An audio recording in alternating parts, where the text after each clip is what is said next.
Greetings. I'm Dr. Tamara Razon Cuenza from the Philippines, and I am an AOSR MR Safety Ambassador. While I practice MRI at tertiary centers, these centers do not have particularly large MRI areas where it is possible to physically separate zones by great distances. And in addition, in our country, we have a steadily growing number of MRI machines and a relatively high turnaround of MRI radiographer staff, and it has therefore become necessary to develop a basic and practical approach to MRI safety that is easy to remember. Today, I'll be sharing my basic bullet points for maintaining a safe MRI environment in any space. A main challenge to MRI safety is a lack of knowledge about the nature of the machine itself. One of the most essential things to remember, and this leads us to bullet point A, is that the magnet is always on, and because of this, accidents can occur. Hence, a sign like this one is posted on the doors to the machine rooms. Whether or not there is an ongoing scan, the MRI continuously produces a powerful magnetic field, which is about 15,000 Gauss for a 1.5 Tesla magnet. That's 30,000 times the Earth's magnetic field. A Google search on MRI accidents shows a significant incident as recently as 2021.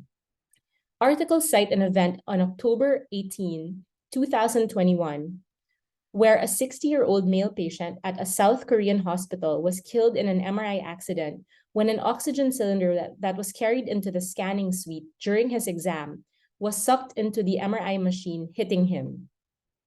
This incident is similar to another that occurred in Mumbai, India in 2018, where a 32-year-old male visitor was killed in an MRI accident when an oxygen cylinder he was carrying pulled him into the MRI machine, and comes 20 years after a 6-year-old male patient in a New York hospital was killed in an MRI accident when a member of the hospital staff brought a portable oxygen tank into the MRI room, which was sucked into the MRI machine, striking the child in the head.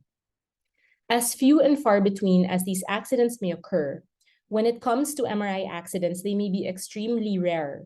However, they can also be extremely catastrophic. There are 3 magnetic fields in an MRI scanner with potential safety risks. The strong static magnetic field can attract and accelerate ferromagnetic objects towards the bore of the magnet at the center of the machine, potentially turning them into projectiles, displace implants, and affect the function of devices. The radio frequency field created by RF coils can induce electric currents, particularly in the presence of metallic implants, and potentially cause tissue heating. The varying gradient magnetic fields can induce electric currents, particularly in the presence of metallic implants, and potentially cause tissue heating, produce noise, which can potentially damage the hearing system, which is why hearing protection is necessary, and cause nerve stimulation, particularly in ultra-high field magnets. These magnetic fields can cause 5 dangerous interactions in patients with metallic foreign bodies, including projectile effect, twisting, burning, artifacts, and device malfunction. The next bullet point B is be aware of the MRI environment.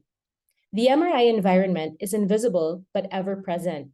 It is marked by signs and barriers, guided by strict protocols, and governed by trained staff. Within this environment, which leads us to bullet point C, we have to follow the codes, including zones, levels, and symbols. Zone 1 is an area just outside the MRI environment where the magnetic field poses no hazard. Zone 2 is an area that requires general supervision of MR personnel and where patient screening, medical history, and gowning take place. Zone 2 is an essential roadblock prior to entering Zone 3, where the magnetic field is actually already strong enough to pose a hazard. Therefore, Zone 3 should not be entered into by any patient or non-MR personnel who are not screened or any equipment not deemed MRI safe in Zone 2. Zone 3 should be access restricted and physically restricted. Zone 3 should be clearly marked and safely locked and already approached as a danger zone. For the security of this zone, especially in smaller MRI areas with tighter space where the zones may be physically located closer together, fingerprint access locks and CCTV cameras in the access corridor are particularly useful.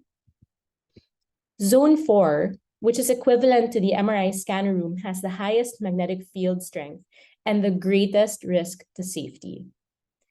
Personnel working within and around the MRI environment are divided into MR personnel and non-MR personnel.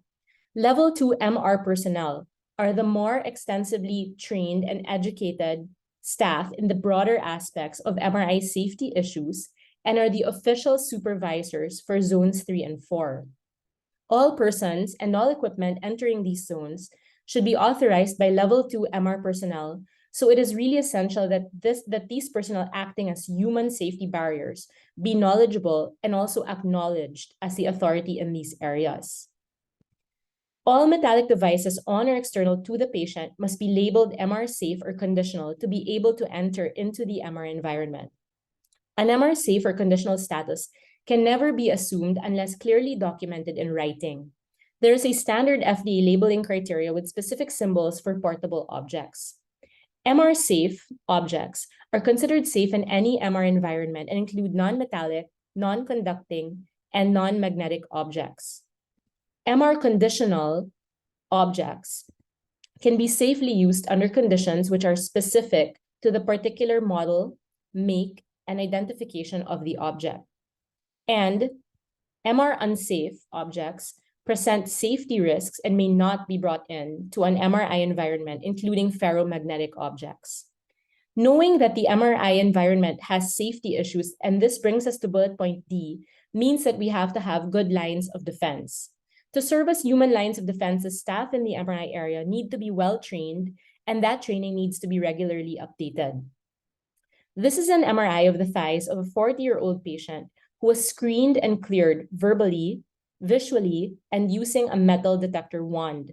The patient was wearing her own clothes during the scan, a t-shirt and jogging pants. The MRI machine was a 3 Tesla. There are what appear to be susceptibility artifacts along the lateral periphery of both thighs. The patient sustained second-degree thermal burns in these areas, which were noted after the examination. It was later found that the jogging pants had thin metallic fibers in these areas. Modern-day athleisure, such as yoga pants, contain metallic fibers, particularly garments with an antimicrobial or antibacterial label. This is an important update in MR safety, as these metallic threads are invisible and cannot be detected by standard screening methods. In this case, injury could have been prevented by having the patient change into MRI-compatible clothing and double-checking the source of the artifacts. A helpful tool in training the staff is practice scenarios. An important scenario to practice in the MRI environment is the conduct of a potential code.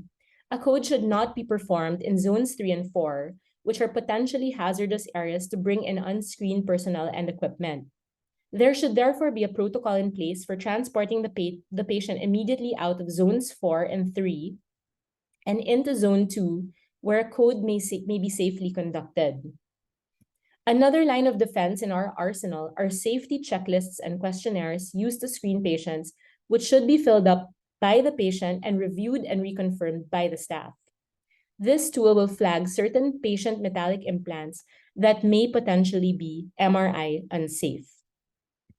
Our final bullet point, E, is consult with experts. The radiologists and radiographers in the MRI area need to position themselves as MR safety experts and resources for their colleagues. When there is any question or doubt regarding MRI safety, they are the captains of the ship and should be consulted. There are many MRI safety references available online at our disposal, the most basic of which are the ACR manual with the latest edition in 2020 and MRIsafety.com, which lists many medical devices tested for safety.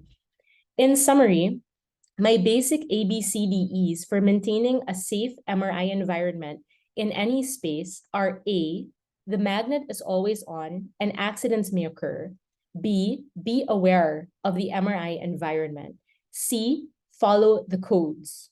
D, lines of defense. And E, consult with experts. I hope we can make MRI safety a habit a practice, and a standard in our region. Thank you for your attention.